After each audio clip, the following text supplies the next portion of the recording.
Hello, beautiful people. Welcome back to Pain to Passion Live. I have, surprise, surprise, another friend that I have found on the wild, wild world of Instagram. This beautiful, amazing soul, Jennifer Magnano. She is absolutely incredible. If you don't know her already, you're going to love her. And I'm just so excited to have you here today, Jennifer. Thank you so much for being here. Thank you for having me, Gabby. I'm really glad to be here today. Absolutely. I don't even really remember how we connected on Instagram. But I've been following you for a while and you have some beautiful stories and you're an amazing mama. But I would love for you to kind of just share with our audience, like I shared with you before we started recording. I don't tend to read bios because when people talk about themselves, it can get really cool and interesting. So we would love to hear, who are you and what are you about? Absolutely. So, my name's Jennifer. I'm known as the Barefoot Preacher on social media. And that started from my years of teaching holy yoga. I was a yoga instructor for over a decade before my body said no. Oh, And now I work specifically with postpartum families and I write a lot. yes. And you write beautifully. Thank you. Absolutely beautifully. So you mentioned, and I'm just going to jump right in because I'd love to just hear more of your story and how you've become this new, beautiful, refined version of yourself. I know there's been a lot of struggle and a lot of things that you've had to face, but you mentioned the holy yoga, which is awesome. Definitely a fan of that, but that you can't do that anymore. And you've had to move forward with other things. But I'd love to kind of hear what your journey has been like through that process. Pain is really complicated. I know Mm, that's something that you talk about with a lot of people. Um, from my perspective, it's one of the most awful things that's ever happened to me. And mm, also, it's been one of my greatest teachers. yeah, yeah. What do you mean by it's been a great teacher? How has it taught you? Oh, goodness. I mean, the good days are really, really good Oh, I now. love that. They just are. I mean, Hmm.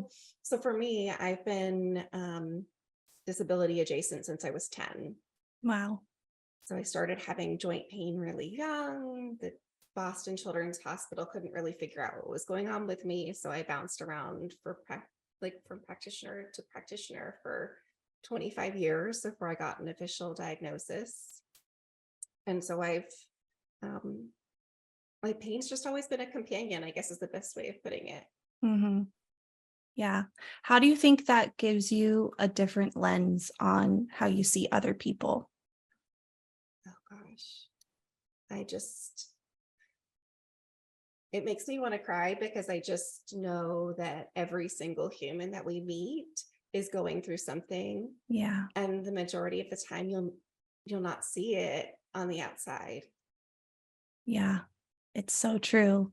I think you're definitely gifted in that area of just being able to see people at a soul level. Um, my guess is even if they seem hard on the outside, you have a particular way of noticing the gold on the inside, which is really, I mean, you write in that way. The way you communicate is very much like, where's the beauty that I can see in this? Um, which makes me want to ask you too, like, what has your faith journey been like? Because, okay, your handle's the Barefoot Preacher. It kind of makes us think you're in the spiritual realm.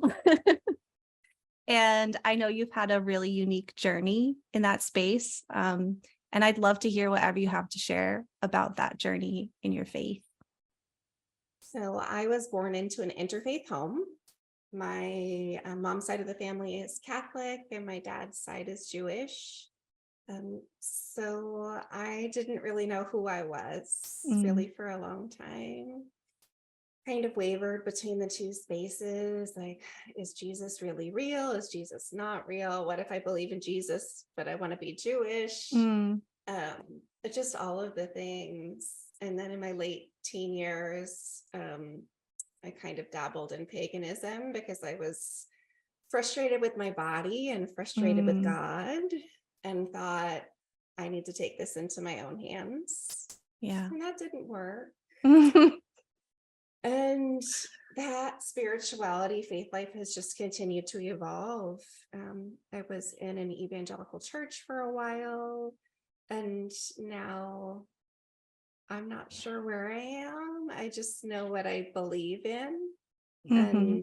and very much feel compelled by the mystery of God, of never Mm, really knowing who they are, and yet just having this gut feeling that they exist. mm-hmm.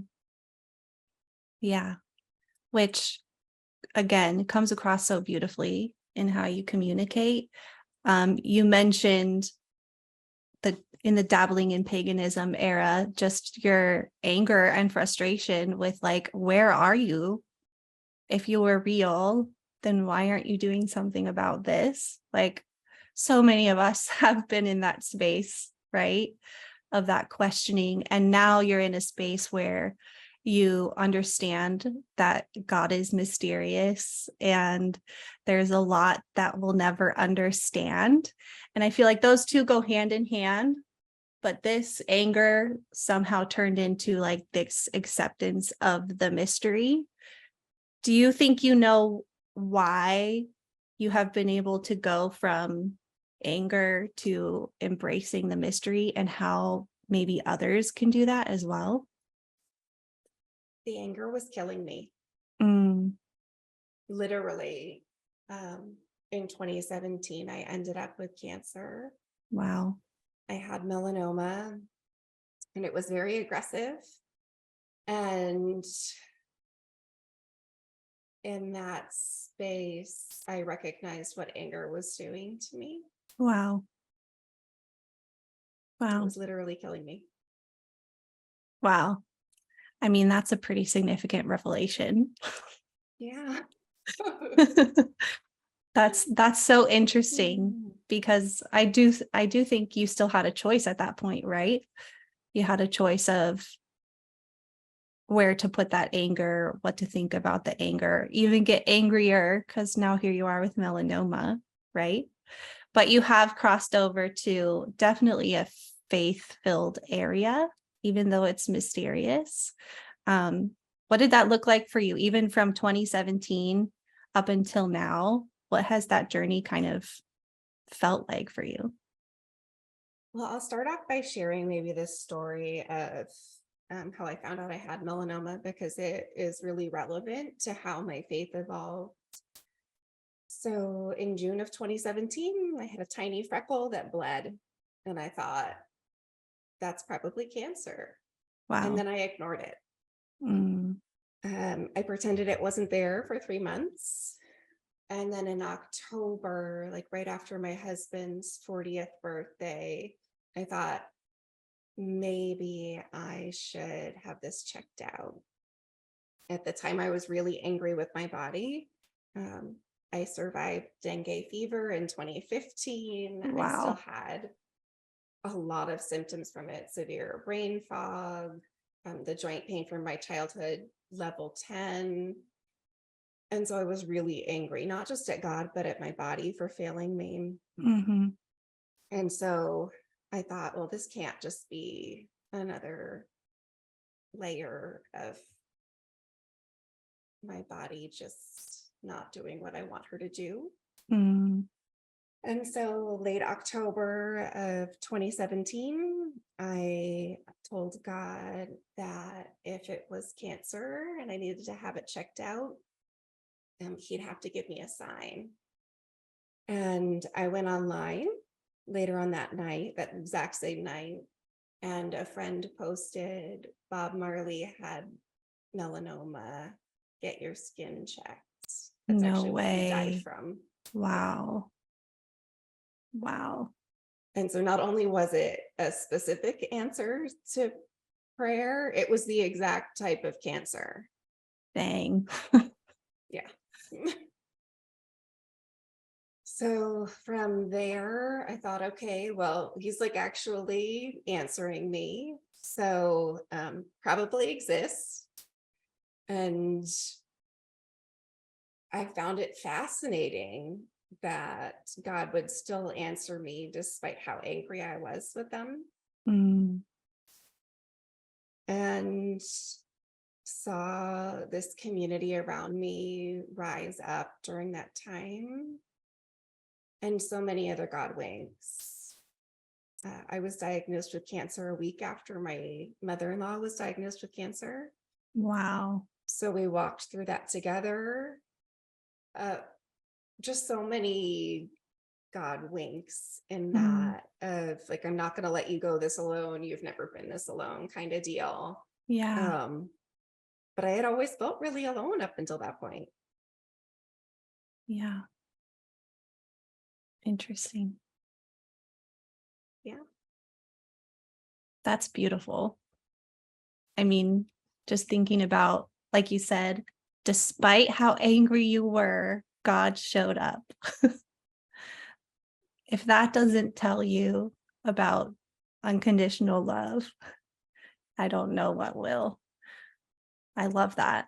It's beautiful. And even like the simple things of you, it's not simple, but it seems simple, of you not having to go through it alone, and what a big deal that was for you personally, especially given your history and how you had always felt that way. Um, I just think that's really phenomenal and amazing. Thank you for sharing that story with us. Thank you for listening. Absolutely. I love people's stories. I think that stories change the world. I'm sure you feel the same way, um, because you're a very gifted writer, which I would love to hear, like how you began to write kind of in this therapeutic way and what that's meant to you, because you can tell that it means a lot to you to put things into words. Mm, I have written since I was tiny. Mm. I was six years old when I won an award in school, and I remember being so proud. It was Aw. like some young authors award, and also knowing that it just came so naturally to me that like, why are they awarding me for this? This is all I know how to do. And for me, it is most certainly the space where I see God the most is when I'm writing. It's this divine download through me. And I look at words and I'm like, did I write that? Did God write that? Mm, Did we write it together? mhm. Um, I kind of go with it together most of the time. Yeah, the co-creation. Yes.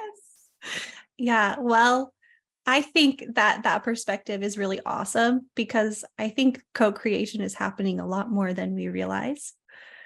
We just like to take the kudos for ourselves, Absolutely.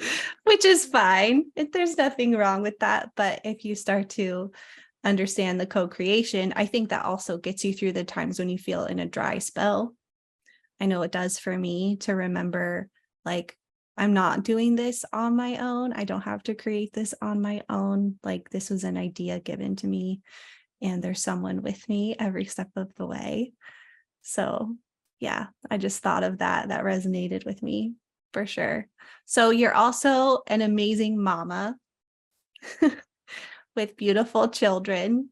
And what has being a mother taught you through this lens too of pain? I'm also a chronic pain survivor, and I understand how having children and children who need me at an extraordinary, exceptional level, how challenging those two things can be combined. But you're doing it beautifully. So I'd love to hear whatever you'd like to share about your parenting journey. I'm sure we'd all benefit from that. So I've been a mom for almost 13 years. My oldest will be 13 in July. My youngest just turned 10. And what haven't they taught me? It's, it's everything. Mm, It's a complete selflessness when you want to be the most selfish ever. mm, yeah, Because before I had kids, if I was having a bad day, I could just go to sleep. right. And then I gave birth to 2 kids that did not sleep. Oh man. They just didn't. My son was a critically ill baby, spent his Wow. whole first year of life recovering from a virus that caused him to go into liver failure. Wow. And then I had my daughter 2 years after that, and she had issues with sensory integration and stranger phobias. She has really severe anxiety and a mood disorder. And she didn't sleep until she was like 8. Wow. So lots of lessons in there. And I think the biggest one has been patience and Mm, grace for all of us. yeah, absolutely. You Because if wrote, she go wanted to ahead. sleep, oh Yeah, no, go ahead. no, with my youngest, her body would want to sleep and it couldn't. And Mm, my body would want to sleep and it couldn't because it's taking care of her body. yeah. And so most days, especially during those first 8 years, I could really look at it as this very sacred space. And then there were days where I was just horrified by the demands, the extra demands on Hmm. my body that it couldn't handle. Yeah. I can imagine how incredibly challenging that is. And it makes a listener like me get a little bit mad for you, and I understand it to an extent, having somewhat of a similar experience, very different, but as far as having high needs children and chronic pain at the same time, it's like next level torture sometimes. um and i I question sometimes, like, why would someone who's already struggling to just get through the day as their own autonomous being be given the responsibility of children who aren't sleeping, who aren't able to regulate these kinds of things, where you're just so needed and your body's need, like your literal physical body is so needed by other people. That's a hard thing to accept, even just as someone on the outside looking in. It's hard to accept. However, and I'm sure that you can probably say this as well, is people who go through that level of suffering, like there's some kind of amazing treasure that's revealed. I'm sure that you agree that you would not really be the person that you are today if you hadn't gone through all of that. You wouldn't understand the depth of the strength that you actually have. Like, what do you think? What do you think you've learned about yourself, and what treasure has been revealed in the process? It's a really great question because there's been a lot of treasures that have been revealed here.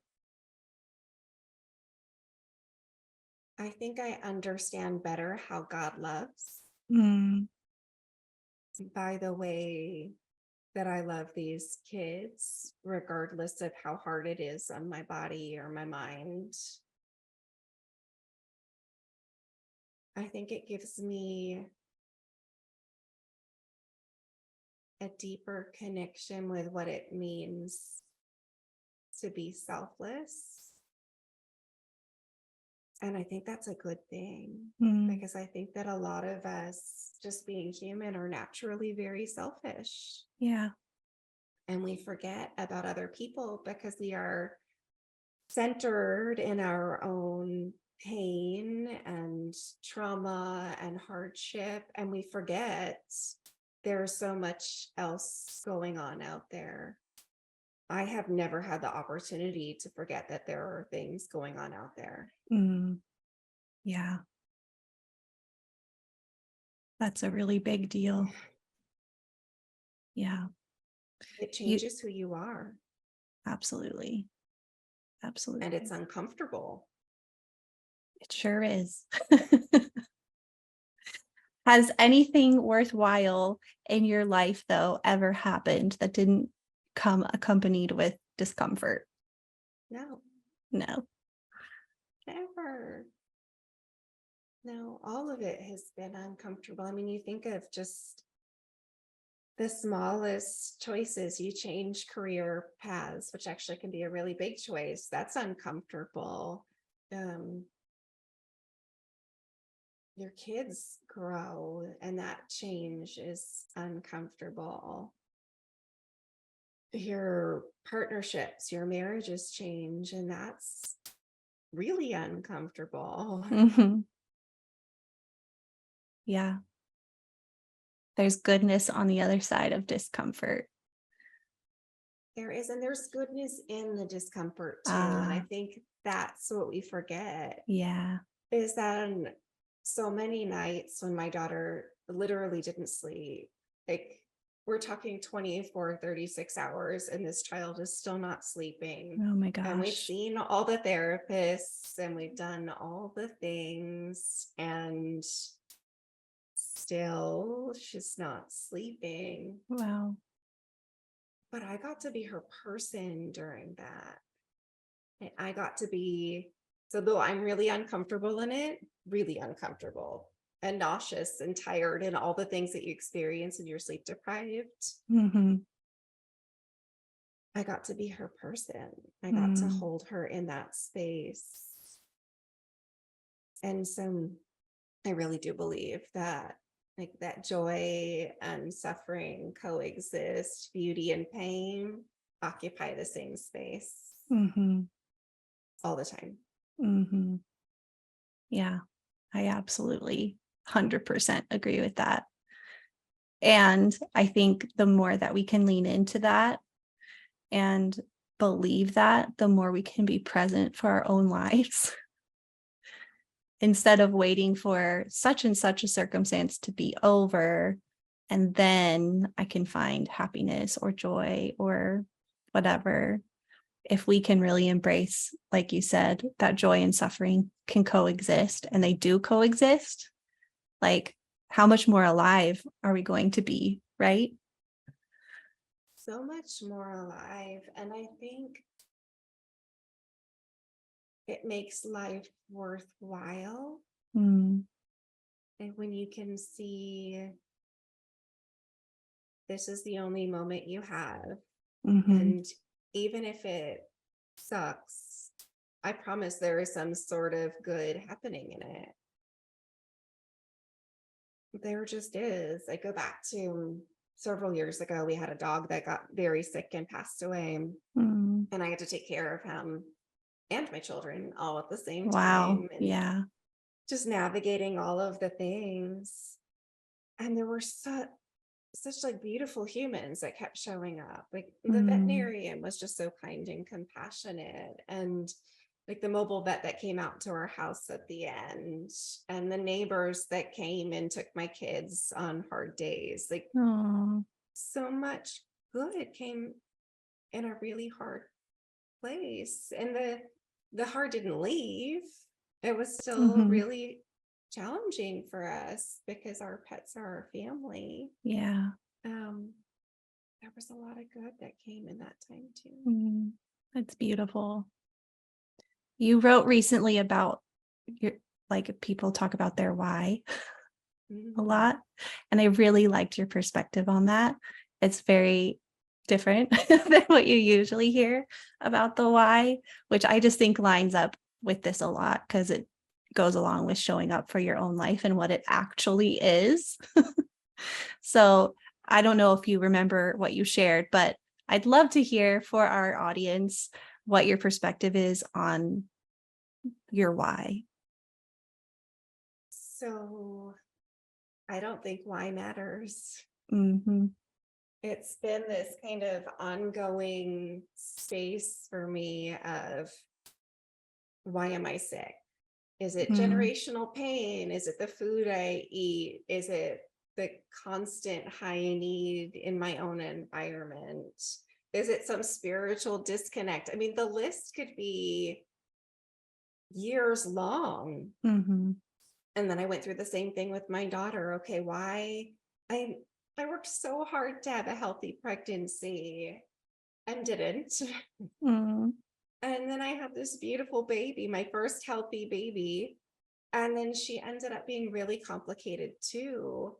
And so I kept spiraling in the why.